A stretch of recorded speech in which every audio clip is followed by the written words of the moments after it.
имрӯз қишри футболдӯсти қораи осиё шоҳиди оғози бозиҳои марҳилаи гурӯҳии ҷоми конфедератсияи футболи осиё шуданд.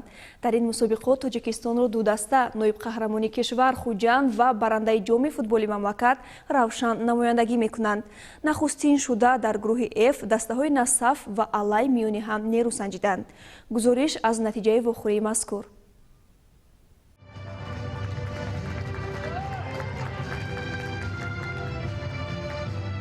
бозиҳои даври аввали ҷоми конфедератсияи футболи осиё дар гурӯҳи F миёни дастаҳои футболи Насафи Ӯзбекистон ва Олои Қирғизистон баргузор гардид.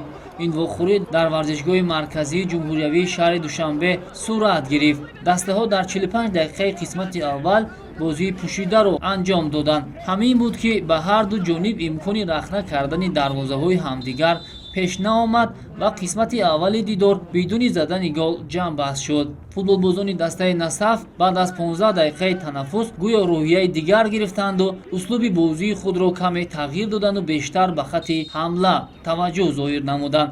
ҳамин буд ки дар дақиқаи 52-юми рақобат ҳуҷумҳои пайдарҳами футболбозони Насаф натиҷаи дилхоҳ ба бор овард. дар дақиқаи 52-юми рақобат нимуҳофизатгари дастаи Насаф Суҳроб Нуралиев тавонист ки тӯбро ба дарвозаи Олой ворид намуда ҳамин тавр ҳисоби дидор боз шуд. баъд аз кушода шудани ҳисоб футболбозони дастаи Насаф ба худ боварӣ бештар пайдо карданд ва ҳамин буд ки бо гузашти 6 дақиқаи дигар бори дуюм дарвозабони дастаи Олойро маҷбур карданд то тӯбро аз дохили тури дарвозааш берун орад.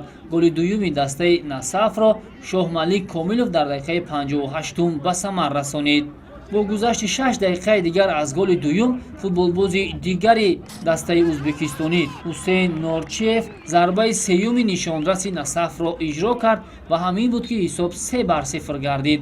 дар дақиқаи 75-уми рақобат Ҳусниддин Алиқулов низ исми худро дар феҳриsti нафарони голзада сабт кард ва ҳамин тавр дастаи Насаф дар даври аввали вохӯриҳои гурӯҳии ҷоми конфедератсияи футболи осиё дар гурӯҳи F тими футболи Олои Қирғизистонро бо ҳисоби 4-0 шикаст дод.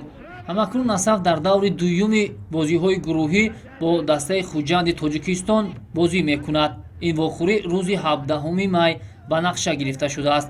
дар даври охири рақобатҳои гурӯҳӣ тими футболи Насаф рӯзи 20 май бо дастаи Олтинасири Туркманистон рақобат мекунад.